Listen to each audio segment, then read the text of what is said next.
យើងស្វាគមន៍មកកាន់វីដេអូសំណួរចម្លើយសិលធម៌ពលរដ្ឋវិជ្ជាភាគទី13បាទអញ្ចឹងនៅក្នុងវីដេអូនេះយើងនឹងទៅសិក្សាពាក់ព័ន្ធជាមួយនឹងឧបសគ្គនៃការបង្កើតថ្មីអញ្ចឹងមុននឹងទៅសិក្សាពាក់ព័ន្ធនឹងឧបសគ្គនៃការបង្កើតថ្មីខ្ញុំសូមនាំអ្នកទាំងអស់គ្នារំលឹកទៅកាន់វីដេអូមុនបន្តិចពាក់ព័ន្ធជាមួយនឹងកត្តាទាំងឡាយដែលនាំឲ្យមានការបង្កើតថ្មីអញ្ចឹងអ្នកទាំងអស់គ្នានៅចាំទេថាតើកត្តាទាំងឡាយនោះគឺមានប្រមាណចំណុចបាទអញ្ចឹងអ្វីដែលខ្ញុំបានលើកឡើងមកនោះខ្ញុំសូមលើកជាសង្ខេបឡើងវិញបាទគឺទី1ដោយសារតែកត្តាចៃដន្យបាទទី2គឺព្រោះកត្តាភាគនៃទេពកោសល្យទី3គឺរបបកំហើញចុងក្រោយទាំងឡាយរបស់វិទ្យាសាស្ត្រទី4គឺទំនោរផ្នែកជីវវិទ្យានិងទី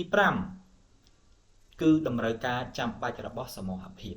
បាទអញ្ចឹង5ចំណុចនេះគឺជាកត្តាទាំងឡាយដែលនាំឲ្យមានការបង្កើតថ្មីឥឡូវយើងនឹងទៅមើលមួយទៀតថា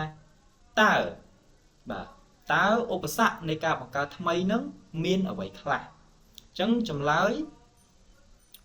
ឧបសគ្គនៃការបង្កើតថ្មីនឹងគឺមាន4ចំណុចបាទដែលជាចំណុចធំសំខាន់ដែលអ្នកទាំងអស់គ្នាគួរតែសិក្សាហើយវាផ្សារភ្ជាប់ជាមួយនឹងប្រវត្តិសាស្ត្រផងដែរបាទវាមានពិតមែន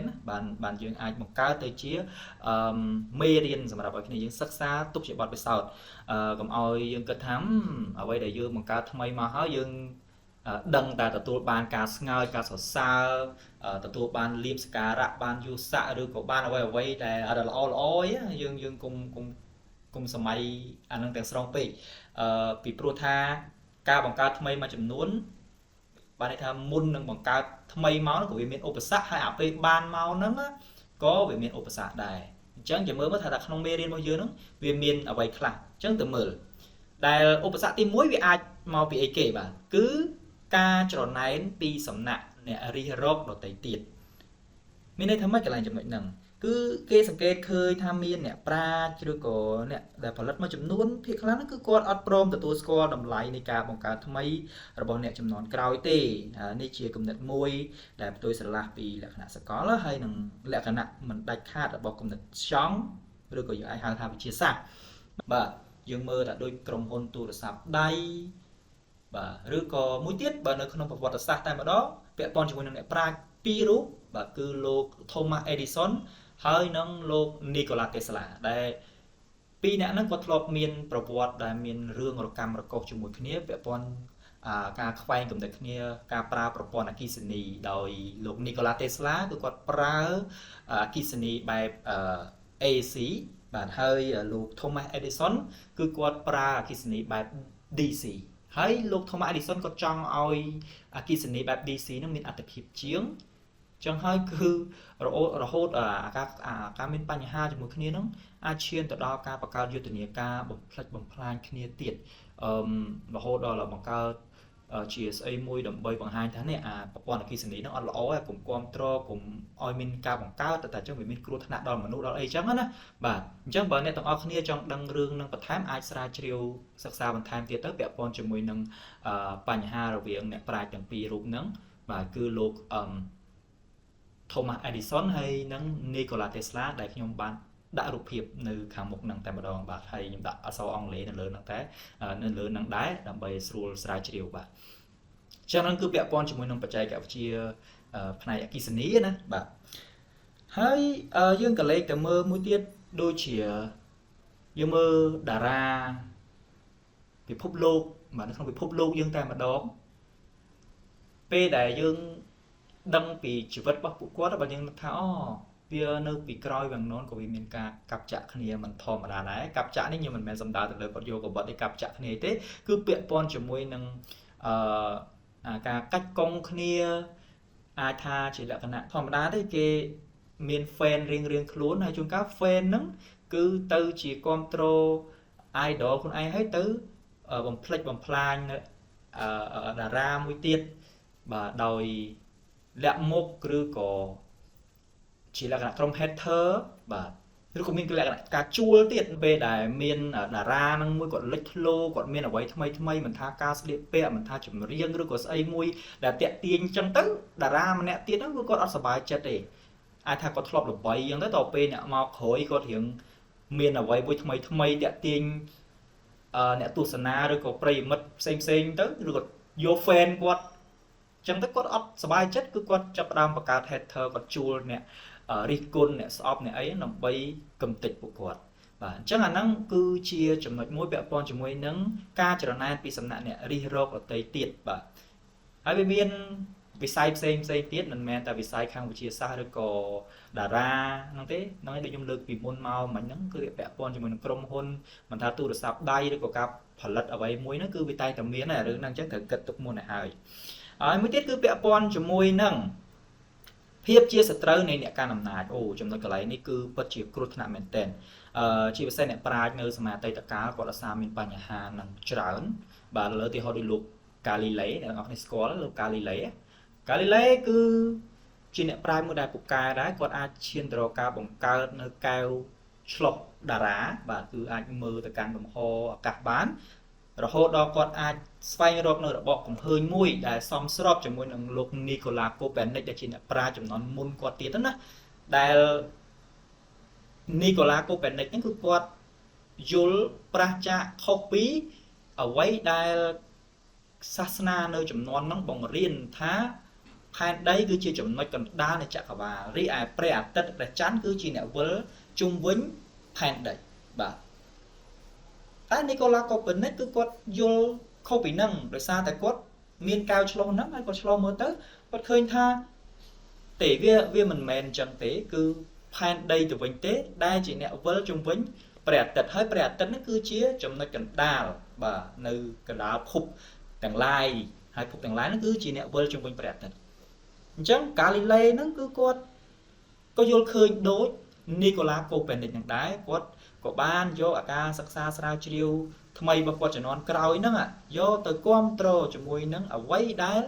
នីកូឡាកូប៉ែនិកហ្នឹងបានលើកឡើងតែការលើកឡើងនេះធ្វើឲ្យមានបញ្ហាចំពោះកាលីឡេ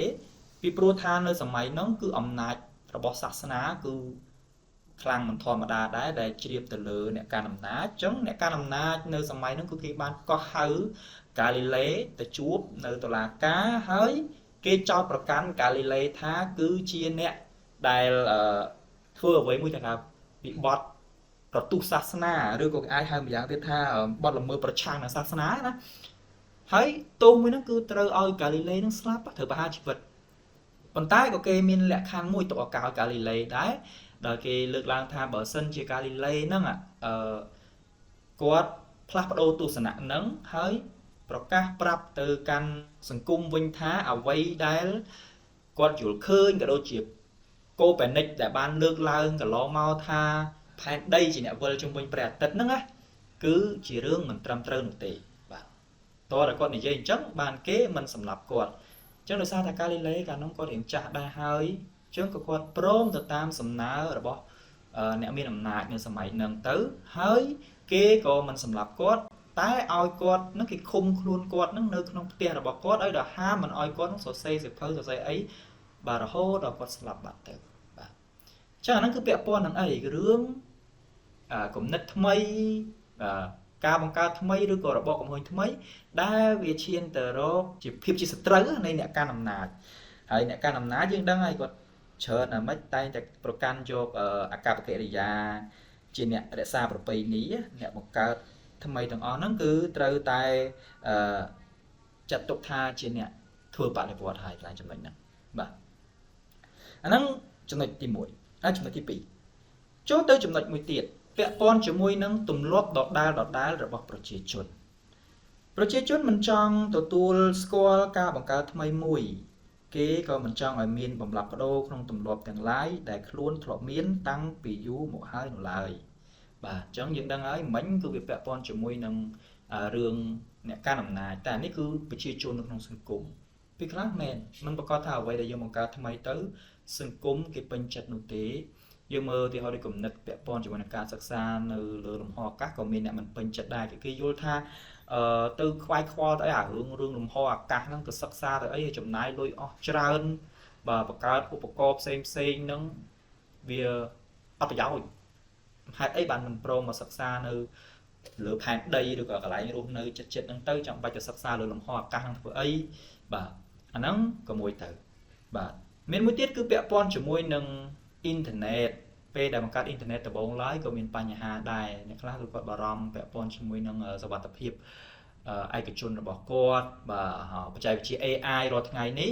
ក៏ឃើញថាមានអ្នកដែលគាត់ពេញចិត្តប្រើហើយអ្នកខ្លះទៀតក៏គាត់អត់ពេញចិត្តប្រើទេបាទហើយសម្រាប់ខ្ញុំក៏ខ្ញុំមិនទាន់ហ៊ានវាតម្លៃថា AI ហ្នឹងវាល្អទាំងស្រុងឬក៏ល្អភាគច្រើនដែរពីព្រោះខ្ញុំក៏ឃើញនៅចំណុចអវិជ្ជមានរបស់វាមួយចំនួនដែលអាចពាក់ព័ន្ធដូចថាវីដេអូឯពេលខ្លះវាដូចមែនតែនពេលសម្រាប់ខ្ញុំធ្វើវីដេអូនេះក៏មានសិស្សមួយចំនួនគាត់យល់ថាជាវីដេអូ AI ទៀតខ្ញុំក៏ចឹងអស់យោបល់ហ្មងហ្នឹងមួយទៅហើយមួយទៀតពាក់ព័ន្ធជាមួយនឹងរោងចក្រដែលប្រើប្រាស់ដោយម៉ាស៊ីនហ្នឹងនៅពេលដែលគេបង្កើតម៉ាស៊ីនមកក៏ទទួលការមិនពេញចិត្តពីសំណាក់ប្រជាជនបាទដែលគាត់គិតថានៅពេលដែលមានវត្តមានម៉ាស៊ីននៅក្នុងរោងចក្រច្រើនវាធ្វើឲ្យបាត់បង់ដល់កម្លាំងពលកម្មមនុស្សបាទប៉ុន្តែម្ចាស់សហគ្រាសឬក៏រោងចក្រមួយចំនួនគាត់ពេញចិត្តអាហ្នឹងវិញពីព្រោះគាត់គិតថាវាអាចជួយដល់គាត់ច្រើនគាត់ចំណាយតែមួយសារអញ្ចឹងទៅហើយក្រោយមកគឺគាត់ចាំតែជួសជុលខូចមួយដូរមួយឬក៏ជួសជុលមួយទៅតែមនុស្សវាអាចមានប្រឈមបញ្ហាច្រើនដូចជាសិទ្ធិតវ៉ាបាតកម្មអញ្ចឹងណាអញ្ចឹងទៅអាហ្នឹងគឺគេពេញចិត្តអញ្ចឹងវាតែងតែមានការប្រទាញបន្ទងគ្នាពាក់ព័ន្ធជាមួយនឹងផលិតផលបង្កើតថ្មីទាំងអស់ហ្នឹងហើយចំណុចចុងក្រោយបាទគឺបុរេនិច្ឆ័យបុរេនិច្ឆ័យមានន័យថាម៉េចបាទគឺសំដៅទៅលើថាមនុស្សភាគច្រើនគឺតែងតែដិតជាប់ទៅដោយមតិទាំងឡាយដែលមានយូរមកហើយណាផ្នត់គំនិតរបស់គាត់ដូចกระดาษមួយដែលវាបត់អញ្ចឹងតែបត់ទៅលាមកវិញអត់ងាយលាតរលោងវិញគឺវាមានផ្នត់ដោយសារផ្នត់បត់ហើយមនុស្សប្រភេទហ្នឹងច្រើនណាស់មិនគាត់ច្រើនទទួលស្គាល់ដោយឥតវិនិច្ឆ័យជាក់លាក់សម្រាប់មនុស្សចម្ពោះនេះអ្វីក៏ដោយឲ្យតែថ្មីគឺគាត់គិតថាខុសហើយបាទអញ្ចឹងក៏មានដែរអ្នកប្រាជ្ញមួយចំនួនដែលគាត់មានគំនិតចាប់ផ្ដើម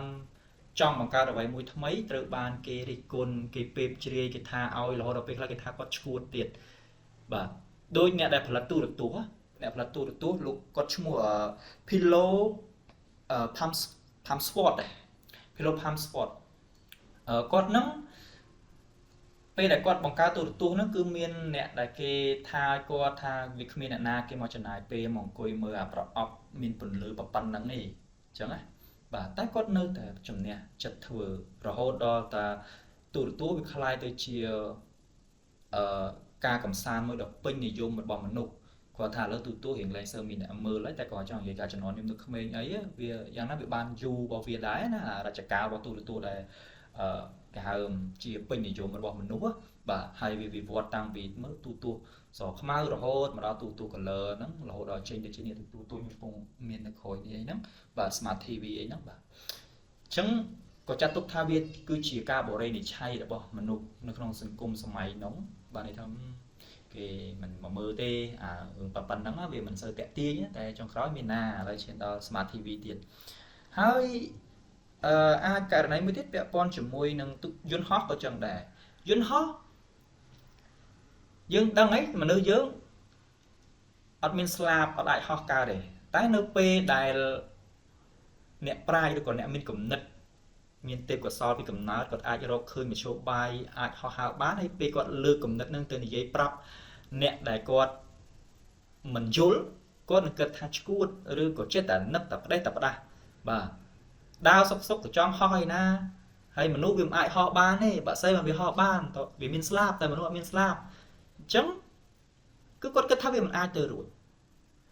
អាហ្នឹងវាគឺជាឧបសគ្គមួយសម្រាប់អ្នកប្រាជ្ញដែលគាត់ត្រូវព្យាយាមជំនះនៅទស្សនៈទាំងអស់ហ្នឹងបាទហ្នឹងគឺពាក់ព័ន្ធជាមួយនឹងបុរេនិច្ឆ័យហើយចំណុចកន្លែងនេះក៏សូមលើកទឹកចិត្តបងប្អូនដែលជាអ្នកឆ្លាតមានបញ្ញាអ្នករៀនសូត្រនៅអនាគតទៅនៅពេលដែលបងប្អូនមានអ្វីមួយថ្មីដែលវាខុសពីមុនមកឲ្យបងប្អូនចង់បញ្ចេញវាបាទសូមបងប្អូនត្រូវត្រៀមលក្ខណៈផ្លូវចិត្តហ្នឹងគិតឲ្យហើយថាអ្វីដែលយើងបង្កើតមកថ្មីយើងគិតថាល្អនេះវាមិនប្រកាសថាអ្នកជុំវិញខ្លួនយើងមួយចំនួនយល់ថាល្អនោះទេអញ្ចឹងយើងត្រូវចេះត្រៀមចិត្តទុកមុនតែមិនមែនថាឲ្យដឹងហើយគឺបង្អាក់ខ្លួនឯងឈប់ធ្វើទេណាមានន័យថាឲ្យយើងត្រៀមចិត្តទុកមុនឲ្យយើងយល់ឲ្យហើយបាទហើយនៅតែព្យាយាមបន្តធ្វើវាទៅឲ្យតែយើងគិតថាវានឹងអាចជួយសង្គមរបស់យើងឲ្យវាកាន់តែប្រសើរឡើងបាទអញ្ចឹងសម្រាប់ចំណុចឧបសគ្គនៃការបង្កើតថ្មីនេះខ្ញុំមានតែ4ចំណុចហ្នឹងហើយបងប្អូនអាចទៅស្រាវជ្រាវស្វែងរកចំណុចផ្សេងបន្ថែមទៀតបានបាទហើយចំពោះមេរៀន ការបង្កើតថ្មីនេះក៏ខ្ញុំសន្មតថាចប់ដោយសង្ខេបត្រឹមតែប៉ុណ្ណេះវាអាចមានសំណួរអីផ្សេងជាច្រើនបន្ថែមទៀតដែរប៉ុន្តែខ្ញុំសូមលើកតែប៉ុណ្្នឹងសិនក្រែងលោថាថ្ងៃក្រោយទៅខ្ញុំអាចមានឱកាស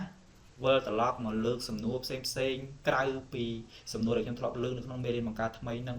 បន្ថែមទៀតអាហ្នឹងខ្ញុំអាចធ្វើវីដេអូថ្មីបន្តទៀតបាទចង់អរគុណច្រើនសម្រាប់ការតាមដានទស្សនាវីដេអូនេះតាំងពីដើមរហូតមកដល់ចប់បើសិនជាមានចំណុចណាលើសលួសឬក៏ខ្វះខាតការបញ្យល់កន្លែងចំណុចណាមួយដែលមិនទាន់ច្បាស់លាស់អាចសាកសួរខ្ញុំបានហើយមេត្តាអធិស្ឋានអភ័យទោសខ្ញុំផងហើយចេតនាទាំងឡាយគឺគ្រាន់តែចង់ឲ្យអ្នកទាំងអស់គ្នាបានសិក្សាបន្ថែមបាទក្រៅពីការសិក្សានៅសាលាហើយនឹងអានសៀវភៅដោយខ្លួនឯងបាទខ្ញុំបាទវិបុលអរគុណច្រើននិងសូមជម្រាបលា